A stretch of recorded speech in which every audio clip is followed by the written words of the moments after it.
খাস কলকাতায় বঙ্কিমচন্দ্রকে অপমান অবহেলা চরম অবহেলিত কলেজ স্ট্রিটের ঋষি বঙ্কিমচন্দ্রের বাড়ি আবক্ষ মূর্তিতে ধুলোর পুরো আস্তরণ নিজ ভূমেই অনাদরে জাতীয় গানের স্রষ্টা।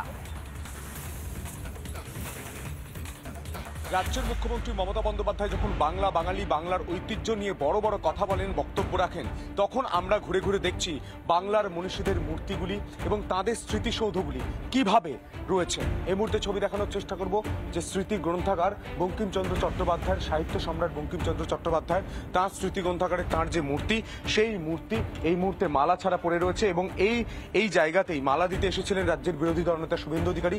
গেট তালা দিয়ে বন্ধ করা ছিল, গোটা রাস্তা খুঁড়ে দেওয়া হয়েছিল, মালা দেওয়া হয়েছিল, বিজেপি কর্মীরা টোপকে মালা দিয়েছিলেন, কিন্তু সেই মূর্তিতে দেখুন ধুলো পড়েছে, দেখুন ধুলো পড়েছে। এই ছবিটা দেখতে পাচ্ছেন এবং বঙ্কিমচন্দ্র চট্টোপাধ্যায়ের মূর্তিতে যে ধুলো পড়েছে সেটা তো বাঙালিকে অসম্মান করা হচ্ছে, বাংলার মনীষীদের অসম্মান করা হচ্ছে। এই মুহূর্তে বঙ্কিমচন্দ্র চট্টোপাধ্যায়ের যে মূর্তিতে ধুলো, সেই ধুলো পরিষ্কার করার চেষ্টা করছি। এই মুহূর্তে ছবি দেখতে পাচ্ছেন, ধুলো দেখতে পাচ্ছেন, কতদিন ধরে পরিষ্কার করা নেই, একদম ধুলোয় ঢেকে গিয়েছে। এই মুহূর্তে সেই ছবি, সেই মূর্তি পরিষ্কার করার চেষ্টা করছে রিপাবলিক বাংলা। এই মুহূর্তে আমি ছবি দেখানোর চেষ্টা করব, গোটা মূর্তিটা ধুলোয় ঢেকে গিয়েছে। এটা সম্মান দেন মমতা বন্দ্যোপাধ্যায়। দেখুন দেখুন সাদা কাগজ কালো হয়ে যাচ্ছে, এই সম্মান। দেখুন সাদা কাগজ কালো হয়ে যাচ্ছে, এই সম্মান। বাংলার মনীষীদের এই সম্মান দিচ্ছে তৃণমূল সরকার। এই প্রশ্ন যখন করা হচ্ছে তখন আমরা দেখতে পাচ্ছি যে এখানে পাখি পশু সবকিছু মলত্যাগ করে গিয়েছে, তার মূর্তি ধুলোয় ঢেকে গিয়েছে। সেই ছবিটা গোটা বাংলার মানুষ দেখুন। গোটা মূর্তিটা, যে কাজটা সরকারের করা উচিত সেই কাজটা রিপাবলিক বাংলা এসে করছে। এই মুহূর্তে সেই ছবি আমরা সরাসরি তুলে ধরছি। দেখুন যে কাজটা সরকারের করার কথা সেই কাজটা রিপাবলিক বাংলাকে করতে হচ্ছে। সাহিত্য সম্রাট বঙ্কিমচন্দ্র চট্টোপাধ্যায়ের যে মূর্তি, সেই মূর্তি পরিষ্কার করার কাজ করলো রিপাবলিক বাংলা। দেখুন গোটা মূর্তি পরিষ্কার করার কাজ রিপাবলিক বাংলা করতে পারে, কিন্তু রাজ্য সরকার করতে পারে না, মালা দিতে পারে না। দেখুন দেখুন এই কাজটা রাজ্য সরকারের করার কথা ছিল। মমতা বন্দ্যোপাধ্যায় মঞ্চ থেকে বক্তব্য রাখতে পারেন, কিন্তু বাংলার মনীষীদের মান সম্মান ইজ্জত রাখতে পারেন তিনি। রবীন্দ্রনাথ ঠাকুরের ছবি জ্বালিয়েছিল তৃণমূল কংগ্রেস। মমতা বন্দ্যোপাধ্যায় আজ পর্যন্ত কি ব্যবস্থা নিয়েছেন? বাংলা বাঙালি নিয়ে বড় বড় কথা বলা যায়, বক্তব্য রাখা যায়, বাংলা বাঙালির সম্মান ইজ্জত তাদের গরিমা মমতা বন্দ্যোপাধ্যায় রাখতে পারছেন? তারই জবাব চায় গোটা বাংলা।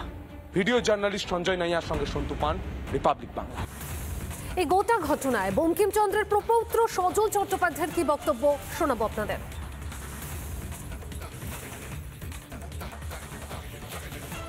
বিগত সরকারের হাতে আমরা যা যা দিয়েছিলাম সম্পত্তি, আমাদের নৈহাটির যে বঙ্কিম ভবন, বঙ্কিম গবেষণা কেন্দ্র, বঙ্কিম মিউজিয়াম যা যা দিয়েছিলাম সেগুলো সেই অবস্থাতেই আছে। তারপর আর দ্বিতীয় বঙ্কিম ভবন বা দ্বিতীয় সংগ্রহশালা কিছু হয়নি।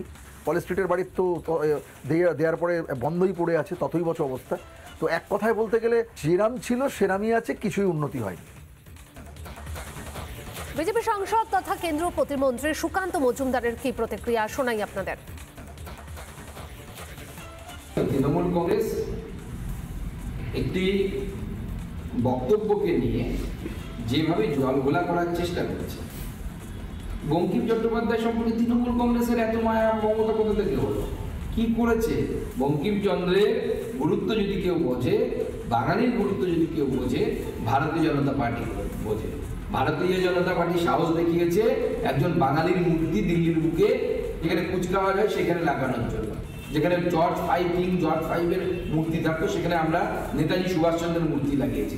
কেন তৃণমূল যখন কংগ্রেসের সাথে সরকারি ছিল লাগানোর চেষ্টা করেনি? কেন মমতা বন্দ্যোপাধ্যায় যখন কংগ্রেসে স্পোর্টস এন্ড ইউথ মিনিস্টার ছিলেন তখন কেন নেতাজি সুভাষচন্দ্রের মূর্তি দিল্লিতে লাগেনি? নানা ধরনের কন্টেন্ট দেখার জন্য লাইক করুন, শেয়ার করুন আমাদের ফেসবুক পেজ, সাবস্ক্রাইব করুন আমাদের ইউটিউব চ্যানেল। পাশাপাশি অন্যান্য ব্রেকিং নিউজের জন্য অবশ্যই চোখ রাখুন রিপাবলিক বাংলায়।